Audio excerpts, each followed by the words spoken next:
Good evening, everyone. Bonjour, bienvenue, and welcome to Stories Steeped in Stone. My name is Debbie Kaye, and I get to be your host MC for this evening. We want to first start by just saying thank you to all of you who left in the rain and arrived and joined us here, friends, family, and fans. And a big welcome and hello to those of you who are at home streaming our show live. We want to begin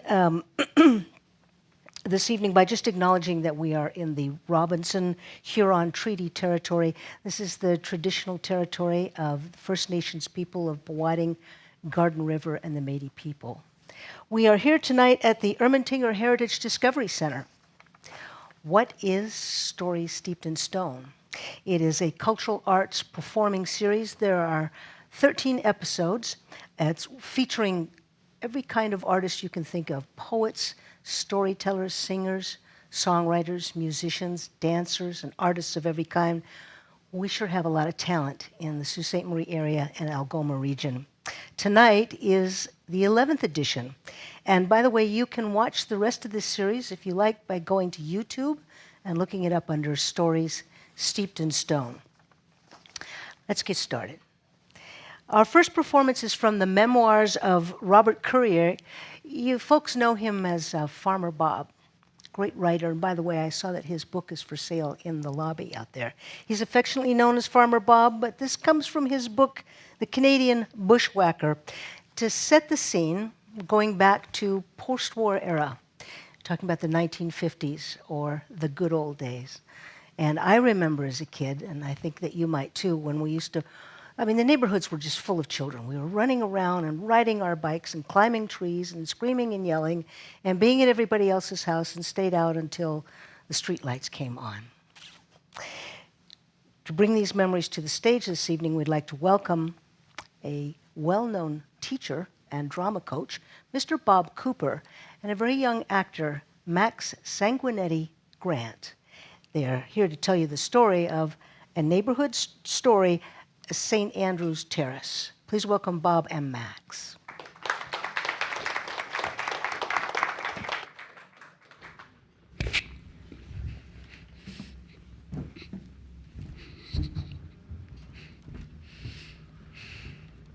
We weren't bad kids, wild kids, or neglected kids, but we sure as shooting were free-range kids back in the old neighborhood, and that's the whole story.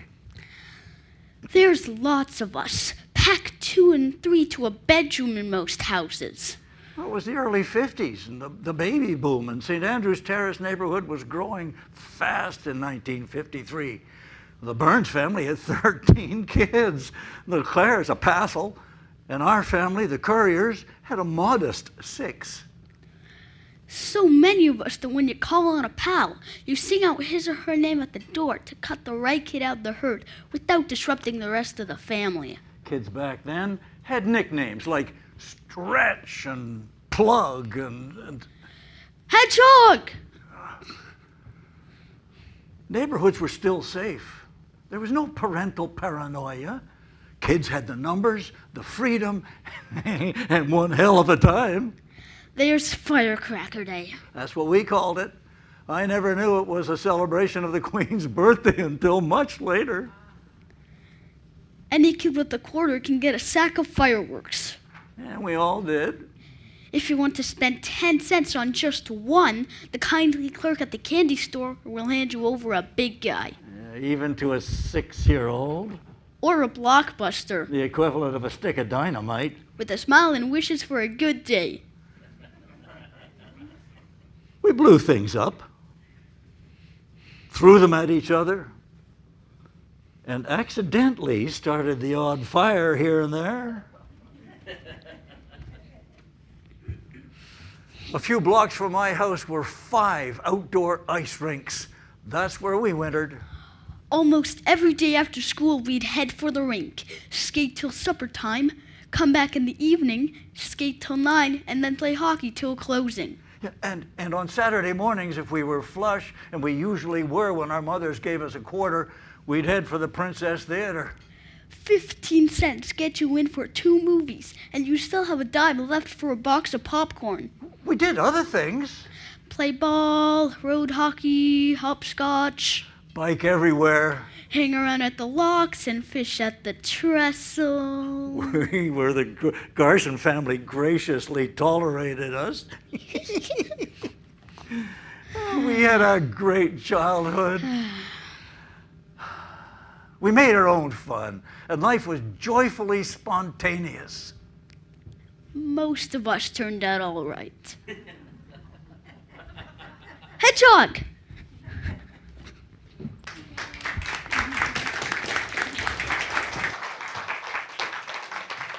That was wonderful. That little guy, the mom and pop, good job. Let's thank once again Bob and Max for their performance. Harry Potter Lookout. Our history in our region is precious to us, and our heritage presenter tonight is Cindy Ellen Crawford. She's a well-known Canadian writer and speaker, and she's passionate about our history locally, and we've had a chance to talk quite a bit in the last couple of days about the neighborhoods and where we all grew up and how we refer to the neighborhoods. And tonight she's going to introduce us to two very special neighborhoods and how they came into being. It's called Let's Talk Around the Block. We're so pleased to introduce you to Cindy Ellen Crawford.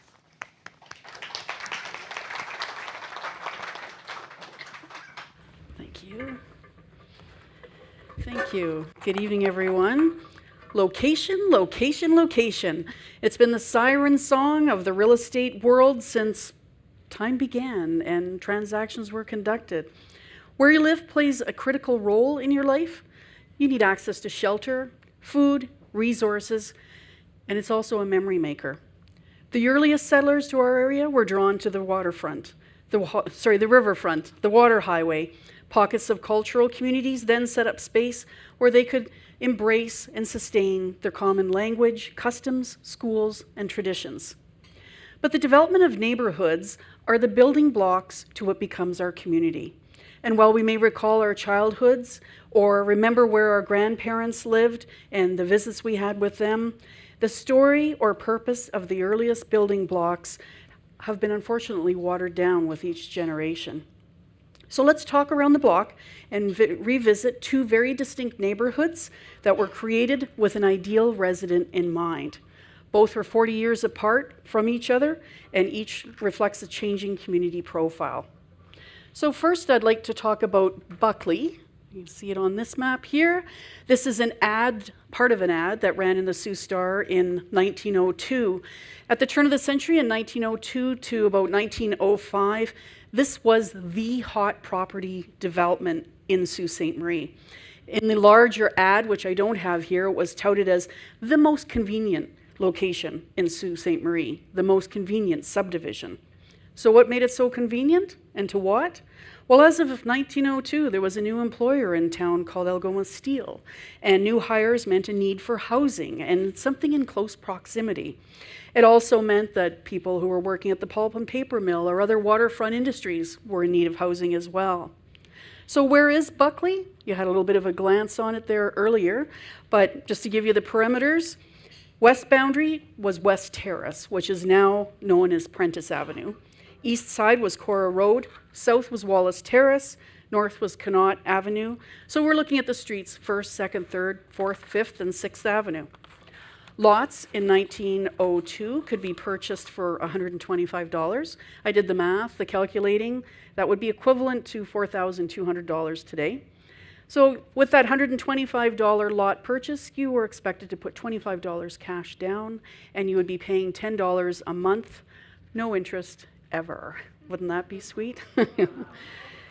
It was touted as having the best garden soil in the city. The land was high, it was well drained, and there were two lot sizes that you could choose from, either a 40 by 120 or a 20 by 114.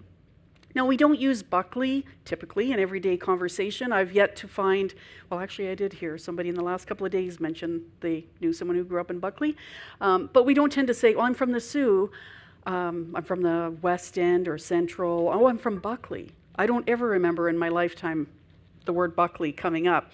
However, if you were to do an online search, whether you Google or use some other search engine of choice, and zoomed in on this area that I was talking about, that Wallace, Cora, Prentice area, there is like a ghost of Buckley that still exists. It's a little grayed out font that's usually perched up near the area of Prentice and Connaught, and it reads Buckley. And I swear every map I've looked at in the Sioux for the last couple of months, Buckley, Buckley, Buckley just keeps talking to me.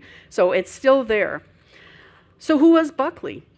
It really was a consortium. There was an actual Buckley. There was a Henry Buckley. He was a mining agent and a real estate broker. There was Joseph Morin. He was a mineral and timberlands agent. Morin Street is named after him. And there was S.W. Fawcett, and he was also a real estate and an insurance broker. And one of the buildings in downtown Sault Ste. Marie is actually named the Fawcett Building after him and his business contributions to Sault Ste. Marie.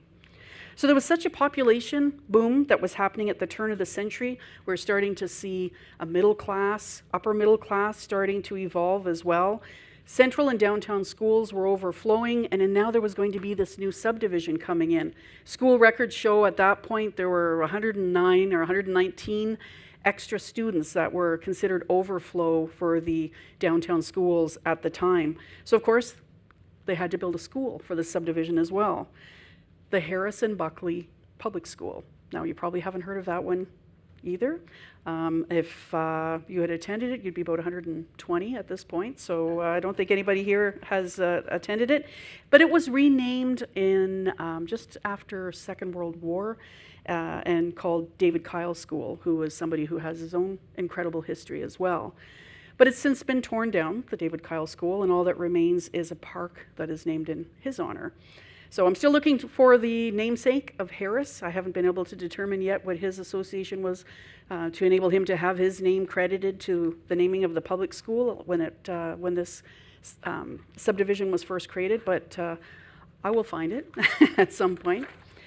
The second neighborhood that I wanted to talk about is Monterey Gardens, and it's not going to be too easy to kind of approximate, kind of up in here. In Monterey Gardens, I thought, wow, there's nothing like thinking about California when you're naming a subdivision in the middle of Sault Ste. Marie, right? Like, I automatically think of California.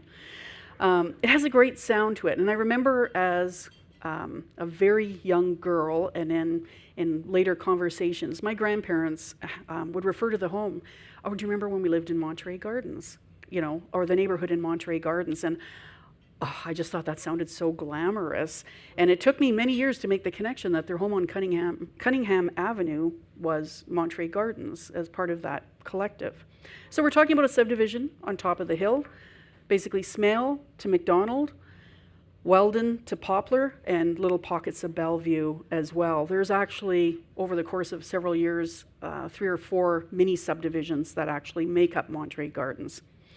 So what makes this neighborhood particularly interesting is that it was a project of a corporation called the Wartime Housing Limited.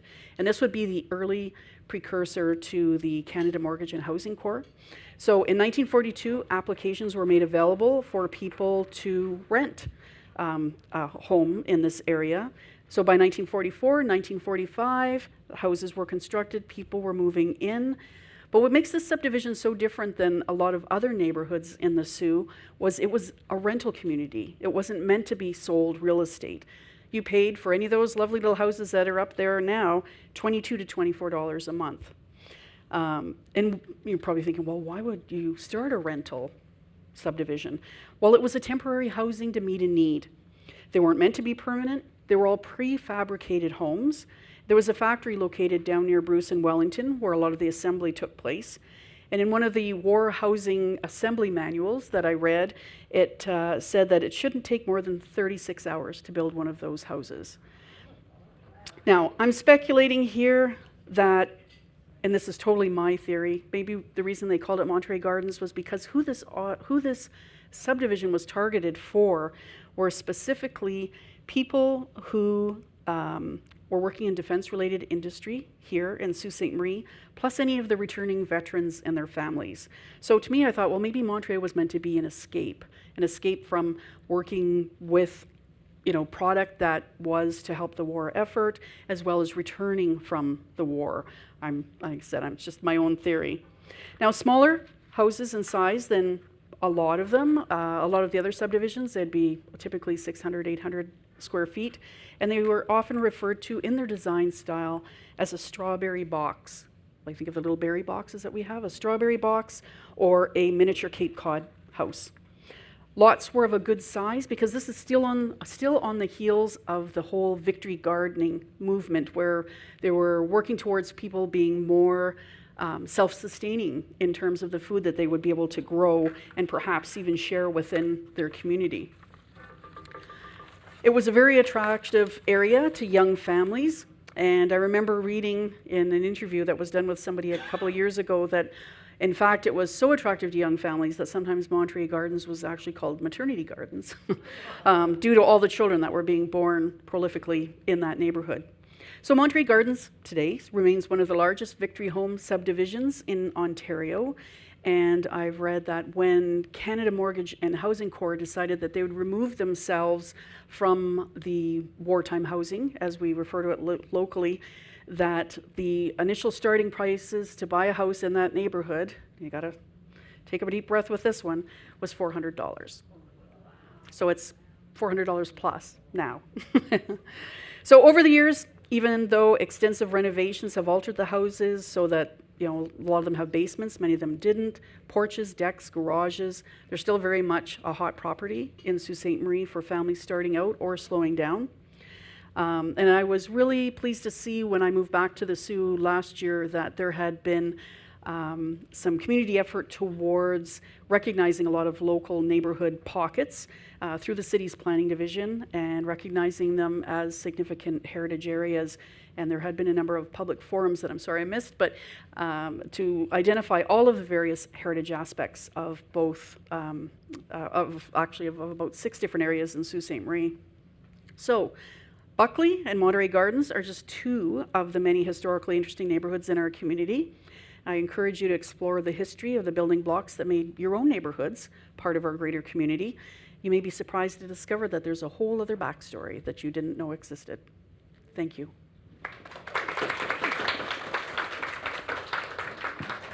That's a lot of information, my friend.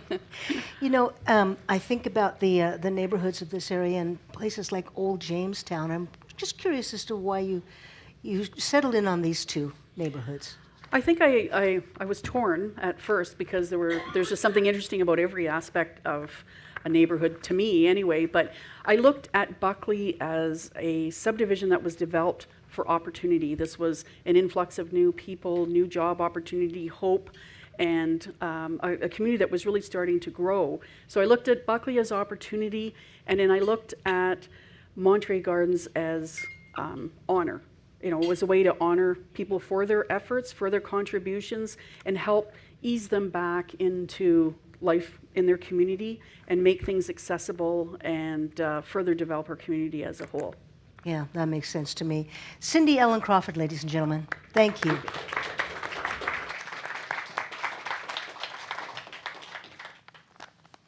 This brings us to our feature guest this evening. I've been listening to our special guest for probably the last 2-3 weeks. And he puts me in mind of the days back in the 60s when I left Sault Ste. Marie and was in Toronto. And we used to go to speakeasies and cafes and listen to the poets and singers and songwriters of that era who were writing about love and war and peace and mercy. And having met him and spent a bit of time with him, I've discovered he's an extremely sensitive, compassionate activist at heart. And I love the way that he writes. He will raise your consciousness. He has at least 9 albums and multiple books of poetry, and does write great love songs too, by the way. The piece that he's going to be doing this evening focuses on, I wrote this down because I thought this was interesting, on what it's like to be a transplant. And when I asked him, explain please, he said, well, what it's like to be in a place but not entirely of a place. And he's called the performance piece Rootless. Friends and family and fans, please welcome MD Dunn.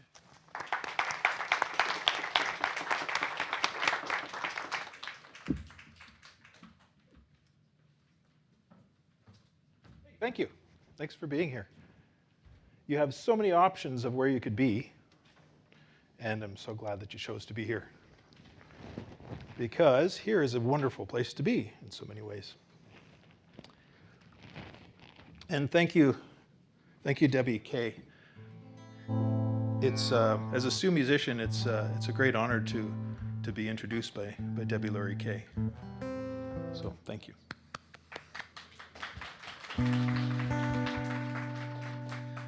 So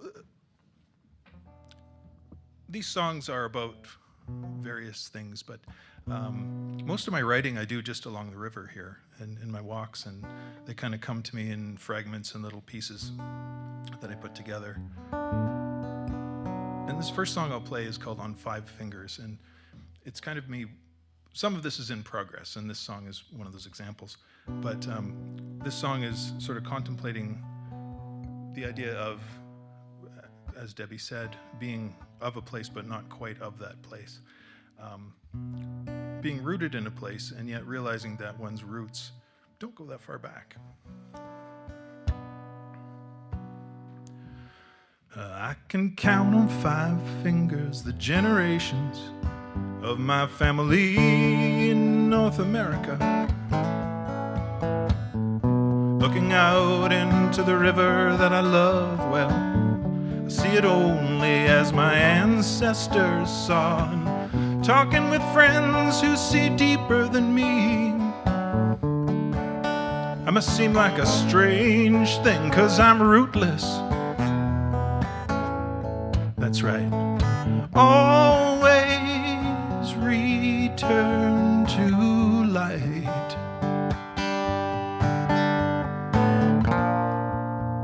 Told to walk around like you own the place and never face any of the judgments they make. Kids at the hockey rink used to snarl shaganash. Well, even my friends do sometimes. That's when everybody goes, and I quote, "Oh no, no, no, I didn't do it." That's what they say, and it was all messed up before I arrived. Everyone wants to think they think clearly, but everyone's colonized. It sounds like a joke, but it gets into everything. They say we'll stand on the line for you. We'll see if what they say is true. It's time to stand up. Time to stand up. Always moving toward light.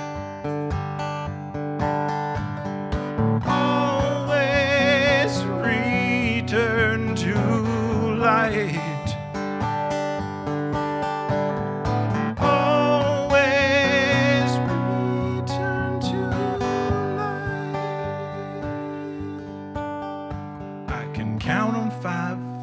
The generations of my family in North America. Thank you.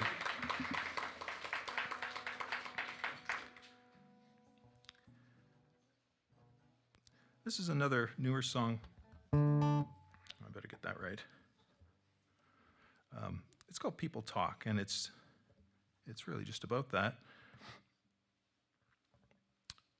Kind of how people can sometimes objectify others and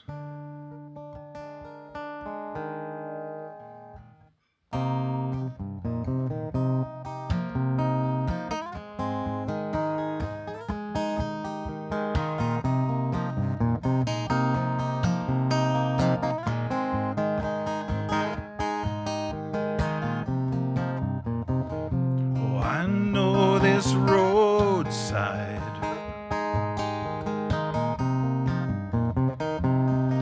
to give up everything, thinking that's how to survive. When walking away from every new love,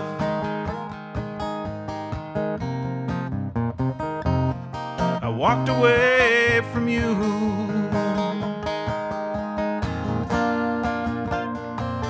Woke up in a story I could never read.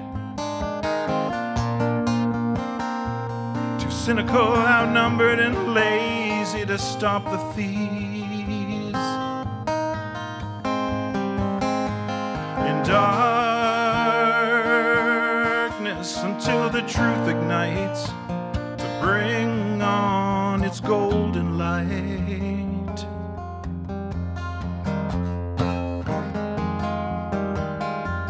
It's darkness till the truth ignites to bring on its golden light.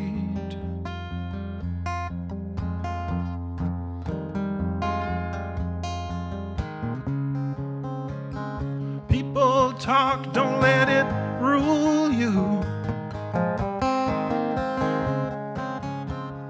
Show me where you're wounded.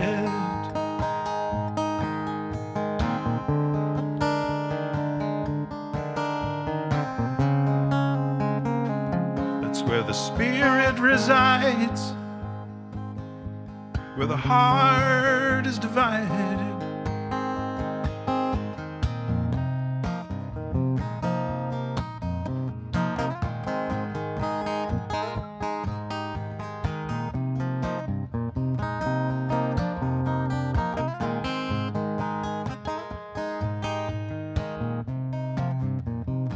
Billions of people, every one of them has felt alone. Speculate on their neighbors like lives or TV shows. They're in it for the information. Once they get it, then they go. Easier to breathe on the outside, where everything alive is wild and says all it needs to say, then makes way for the golden age.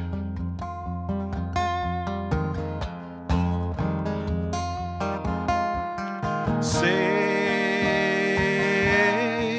all you need to say, then make way for the golden age.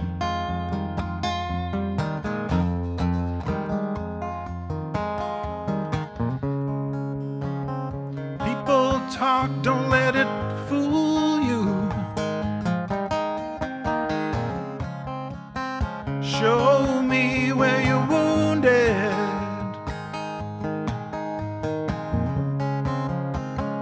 People talk.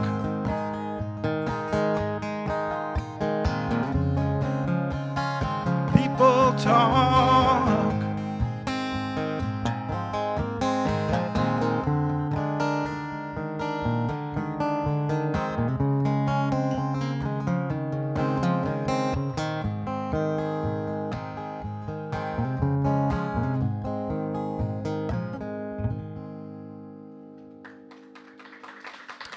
Thank you so much.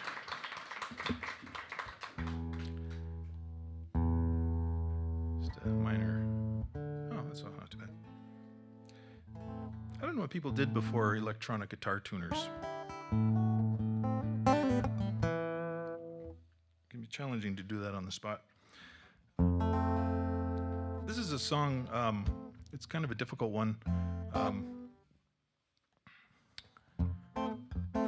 It's called Wild Boys, and it's about a sort of, I think, a modern phenomenon of gun violence. I think that's all I'll really say about it, and I'll just sing it for you.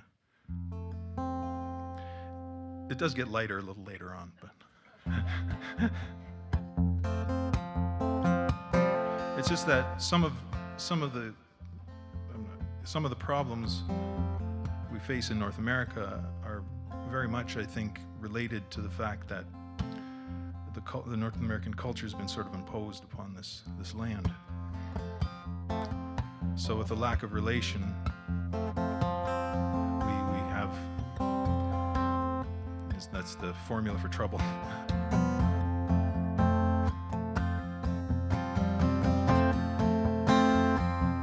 There's got to be a cure for some of them wild boys and their rifles. Wild boys with your guns, can we come to an understanding? No one owns the world anymore.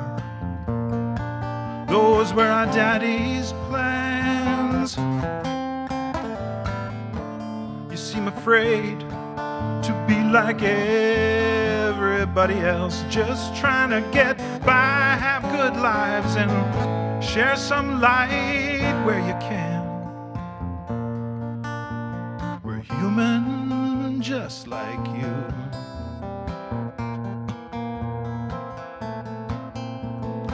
Human just like you.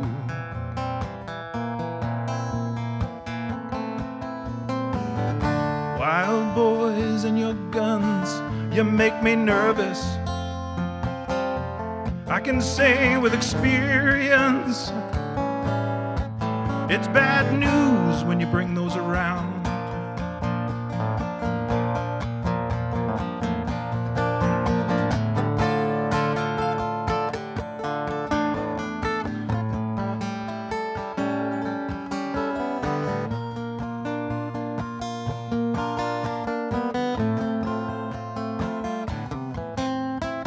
Human just like you.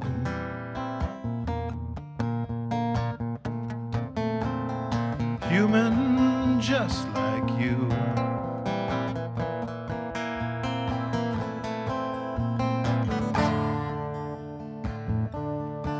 I'm not just making this up. No one owns the world anymore. We thought that long enough. Human just like you.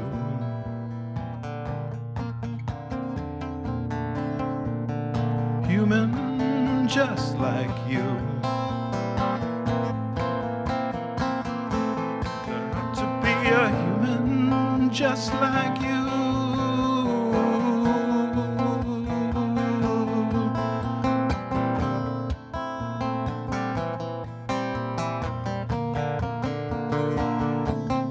Love is the cure for your blues. Good love is the cure for your blues. Just like love is the cure for your blues.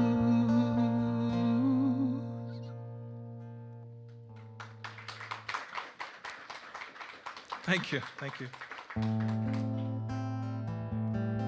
This is an older song. It's called Ghost Water. So when I said it gets lighter later, it's just a little later after this one. This was on an album that I put out in called The River Lately a couple years ago, and it's kind of, I see it as sort of a prayer song, and it came from a dream. The dream, I was in a boat, and it was very much like I was in sort of in the afterlife in this boat.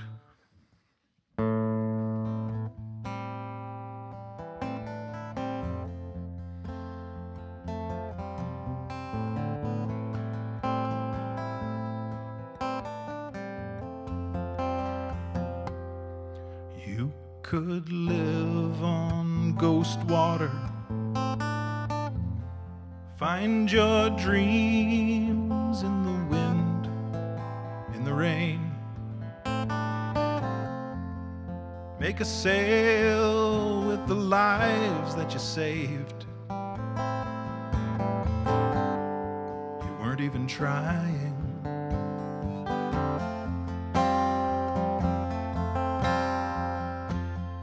Like a soul that came back again, halfway here, just looking in. Like a soul that came back again.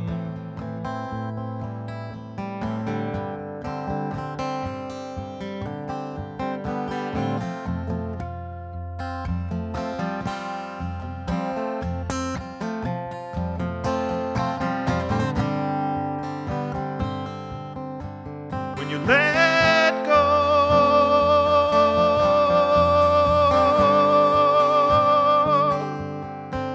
when you let go,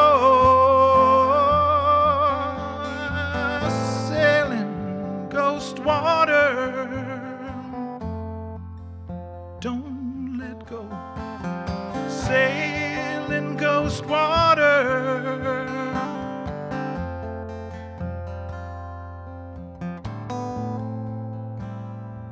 I'm a bad vessel and I know it. I'm tortured, I'm scared, I crack up in a storm. Left the passengers to row home alone. I never really thanked you.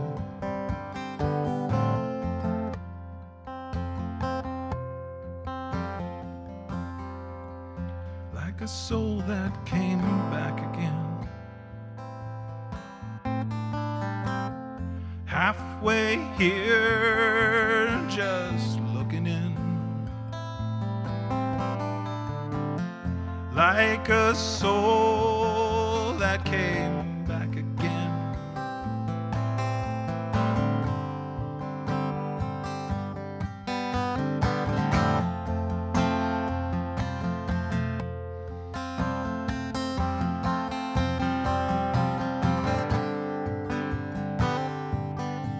When you let go,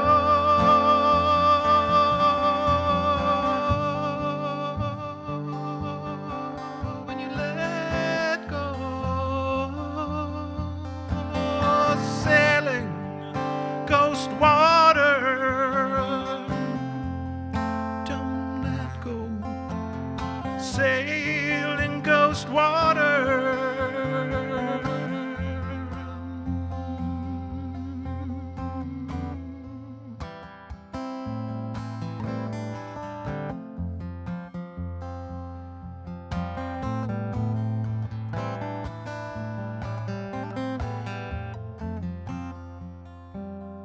You could live on ghost water,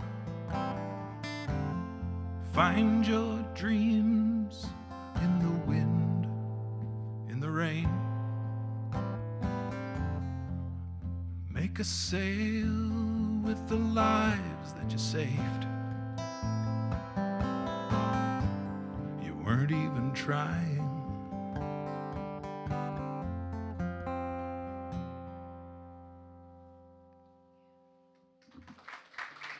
Thank you.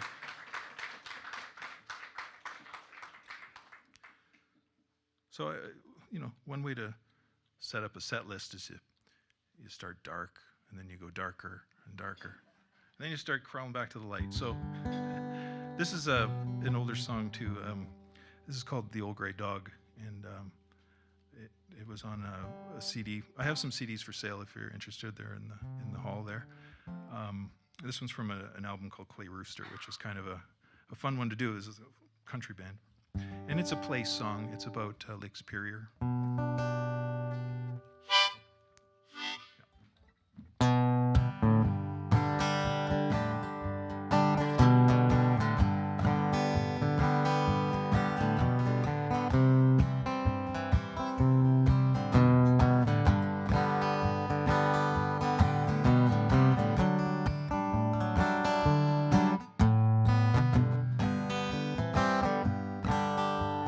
I remember standing on your silver shore, laughing as those waves wash through the silent morning. Still feel the sand tickling my toes. Yes, I know you're the promised land. At night, the moon quivers on your tide. All those stars above outshone by your fireflies. An old gray dog just wanders by like the whole world is his home. Yes, I know you're the promised land. World away, world away. In the wind, it's world away. Everything, it's world away.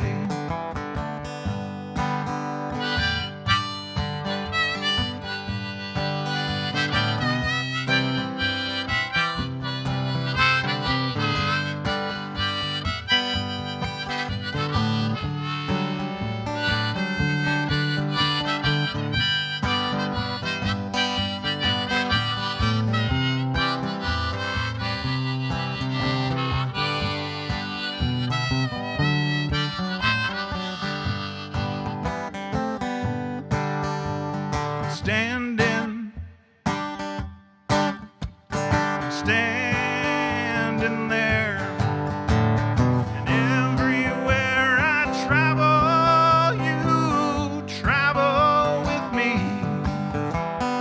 You're everything I am, my first memories. So take me home, I'm a tired man, bruised by a world of sorrow. Yes, I know you're the promised land. World away, world away. In the wind, it's world away. Everything, it's world away. In the wind, it's world away.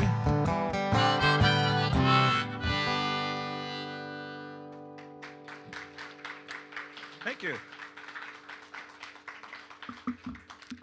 How's everybody doing? Okay. Awesome. Just a quick adjustment here.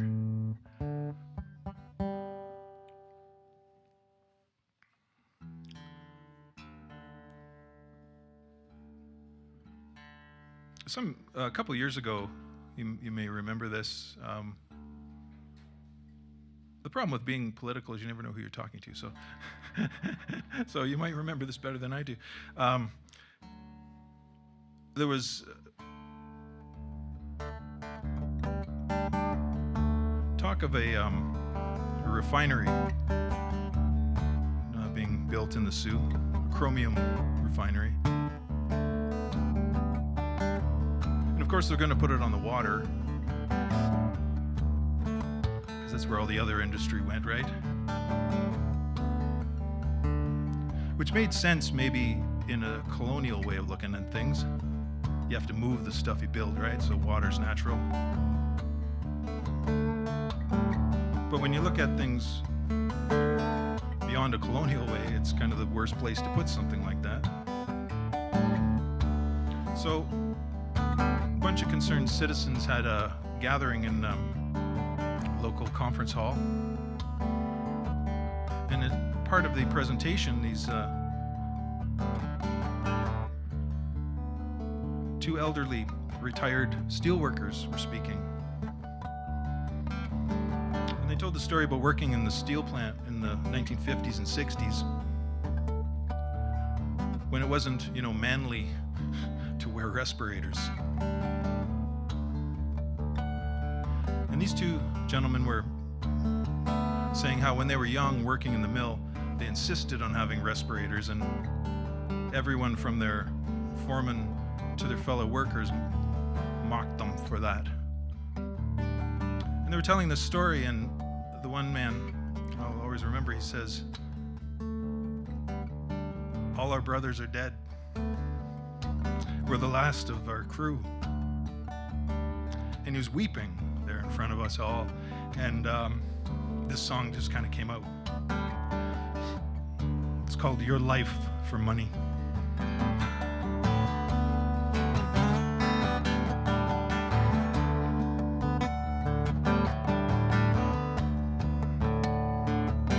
Would you trade your life for money? Come on, it's just a little bit of poison. Nothing you can't swallow. It's like losing your hand.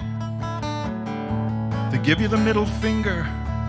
It's gonna hurt a lot at first, and then the pain is gonna linger when you trade your life for money.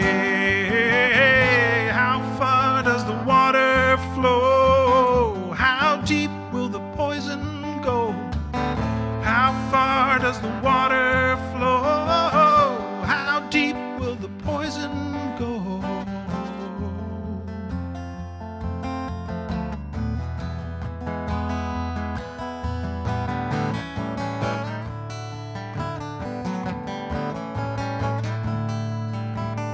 Would you sell your blood to vampires? Tear up the wilds? Spread contagion,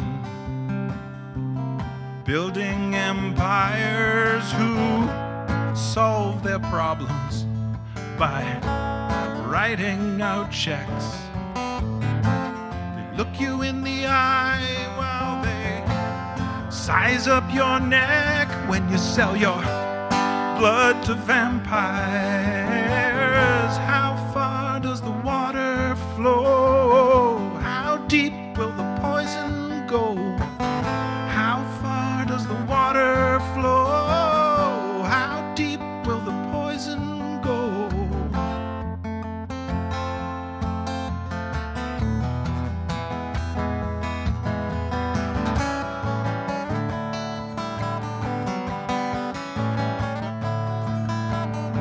Would you trade your life for money?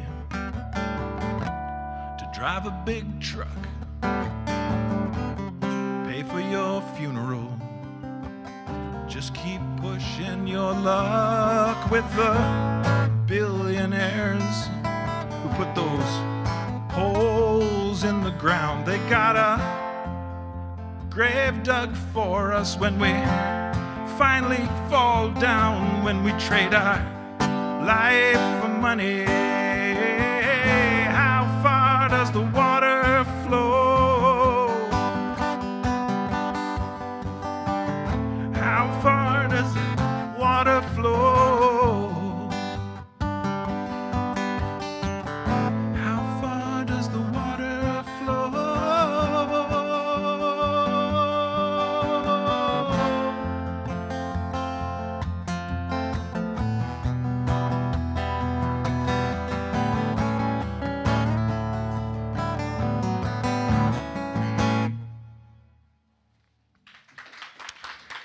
Thank you.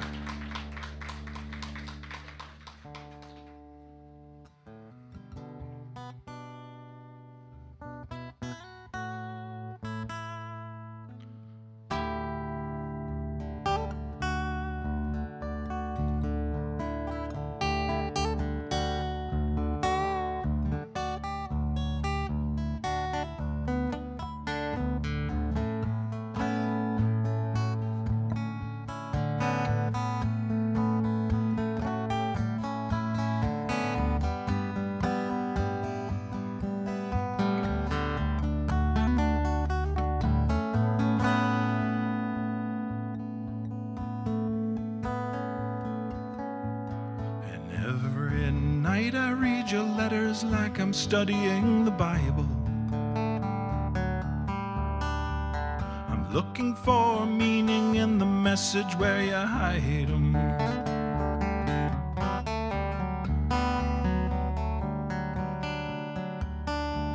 I'm searching through the reason for the wreckage.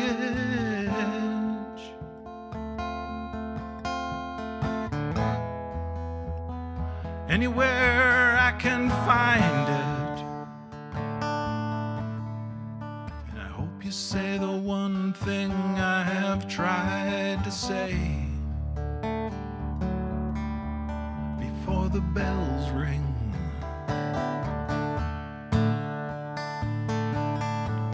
When you are near, I hear all the songs. I have everything. All the reasons for going on, just to see what life brings before the bells ring.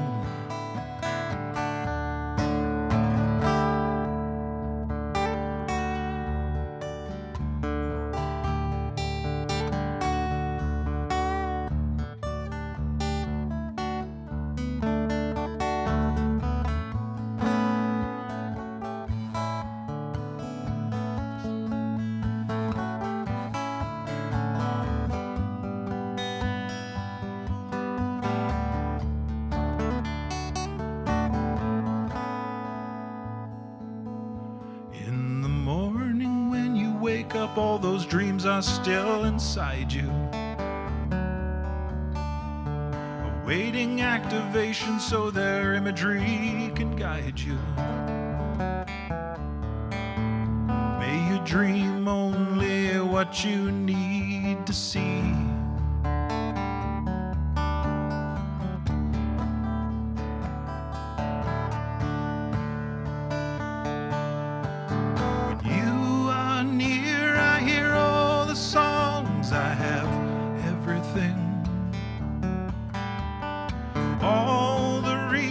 For going on, just to see what life brings. When you are near,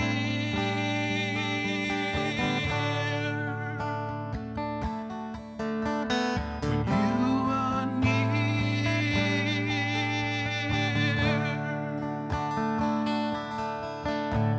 when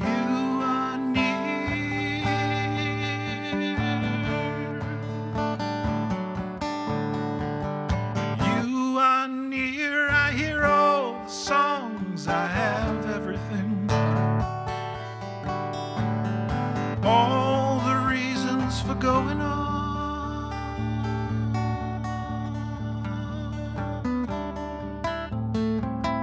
Just to see what life brings before the bells ring.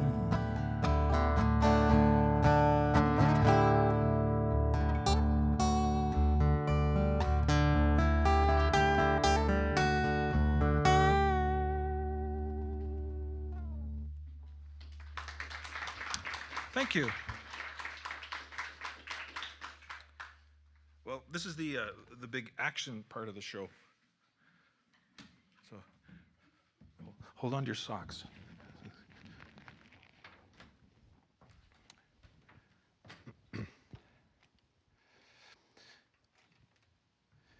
So if there's a title song to this whole thing, this is the one. This is called Rootless. Rootless, that is. And I'm just switching guitars because this one gets lonely, feels neglected. It's the older of the two, and you know.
rootless I am, led around by the wind. Nothing green anywhere I've been. That's how rootless I am. 16 generations deep, still not enough ground to keep the settlers settled.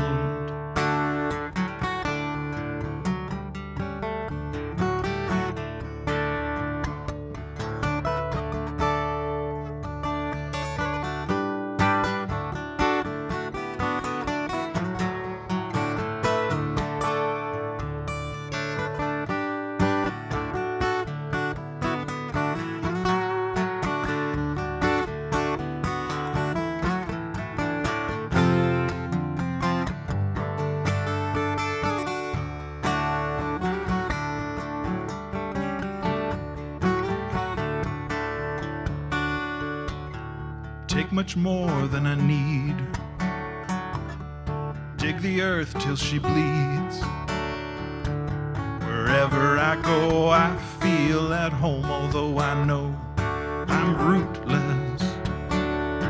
16 generations deep, still not enough time to keep the settlers settled.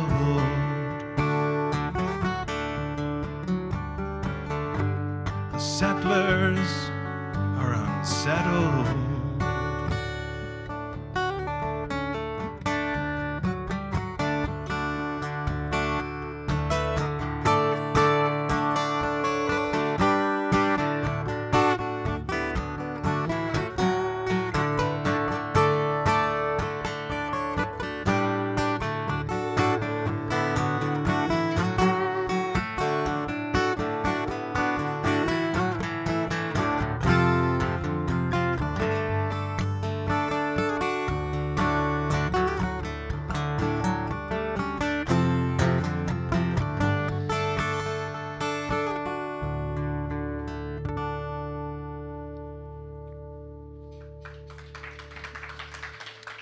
Thank you.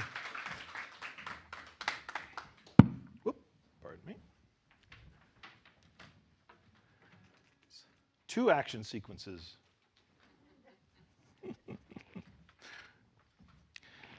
Well, this has been a great honor to play for you and to be part of this performance. And I'd like to thank Bob Cooper and Max for their performance of Farmer Bob's memoir, one chapter of his memoir, and Cindy Ellen Crawford for her presentation. This is the last song I'll do for you, and I hope you've enjoyed the evening, and thank you again for coming out, braving the rain and all that. This is a song called Little Ways, and you might, when you hear it, think this should have been the first song. And if I do another album, this likely will be the first song in the album. This song is about just the effect we have on each other and the potential effects we have upon each other. And it recounts, it's pretty autobiographical, I suppose, a couple of instances in my life where I'm sure I met angels, people who came along just at the right moment and said the right thing, and completely changed the course of my life. But that happens every day, to us, and we play that role in each other's lives too. That's why I always think it's important to think about our impact on people. But thank you so much again.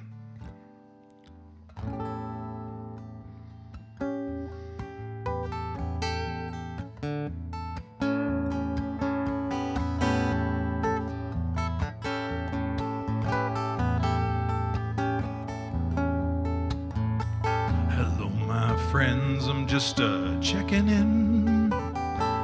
There's been no word from you in a while, wondering how you've been, living where the sky's on fire, and everything we hear about tomorrow is frightening. Wanna stay undercover? Well, I know it's been said we're all on our own, and life is just struggle. Well, it's partly that, but here's a fact: we save each other.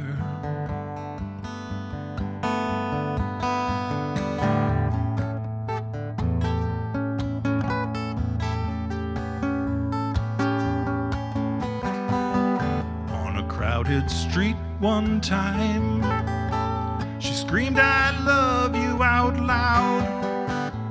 All of her friends nearby, and I was a block away. She was standing with her girlfriend. They both looked terrified. She said, "You got shadows in your eyes, like you're doing yourself harm, so I want you to know where you go, my love goes." We were just friends. We were never lovers. You won't remember me, but every day we saved each other.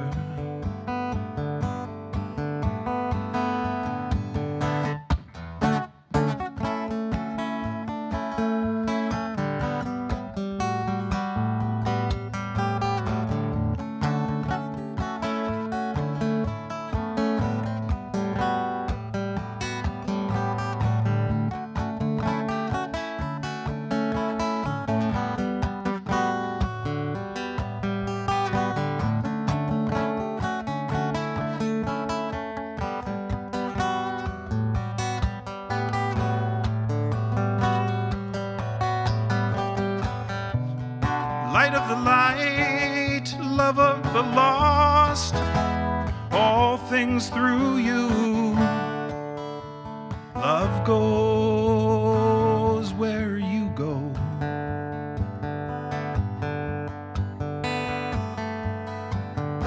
I was reading on a bench in Britannia Park, Ralph Allison's Invisible Man, feeling invisible myself, living out a regrettable plan. I was fading into the air. Look up, they were standing there. Little kid with her mother gave me a flower and said, "Don't be sad. Life ain't half bad, and it's all you're gonna get." They did not know me, and I don't know them. They walked away, I've never seen them again. It's taken me 30 years to figure it out. That child and her mother were miracles. That's the way we save each other. Little ways to save each other.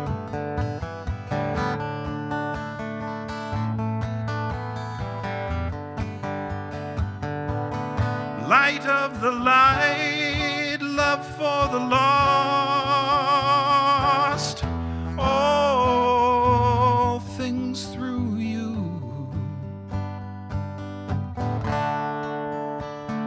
Love goes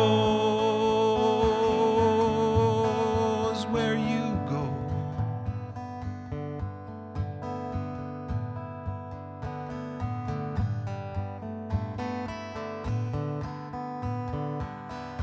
Always return to light.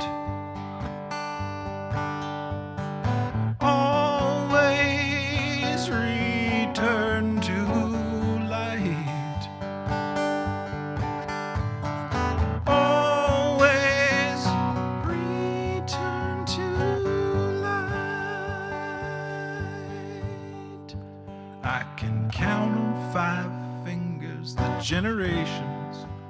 of my family in North America.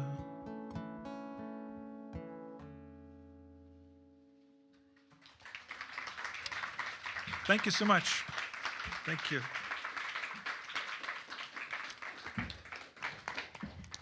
I'm so glad I got to be here for all of that. All the songs that you have written, I think, are building a new album. I hope so. I think so. Yeah. Yeah. And you're working on more poetry. Yeah. I'm always working on something. Yeah, I know you have boxes of things you've written under the bed. I know that about you. All over the place. Yeah. That last song is just one of my favorites of yours. I really appreciate it. Ladies and gentlemen, MD Dunn. Thank you. Thank you. Good job. It brings us to the close of our evening, and we want to bring our cast back up to the stage. I'm going to read our closing notes because at my age, at 72, I need notes. So please welcome back Bob Cooper and young Max Sanguinetti Grant. I got it. And our Cindy Ellen Crawford. Please join us back up here on stage for the close.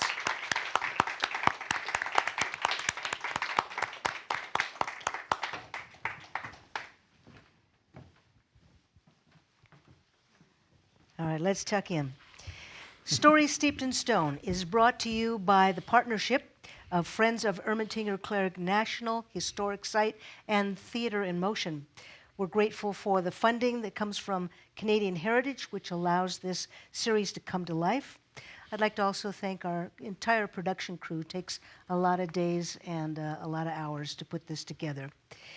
The next episode of Stories Steeped in Stone will be happening same time, same place next week. And it's going to be featuring Jay Case and Frank Duresti. Yeah. Chimegwich, merci. Thank you to everyone who joined us here live, and also to those of you who joined us from home. We sure appreciate your support, and thank you for coming to Stories Steeped in Stone. Good night.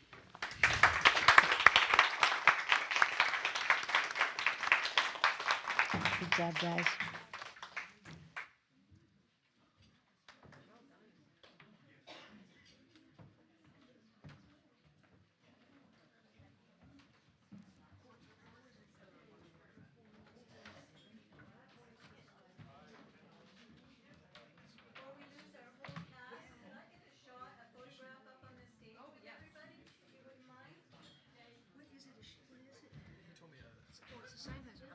Yeah.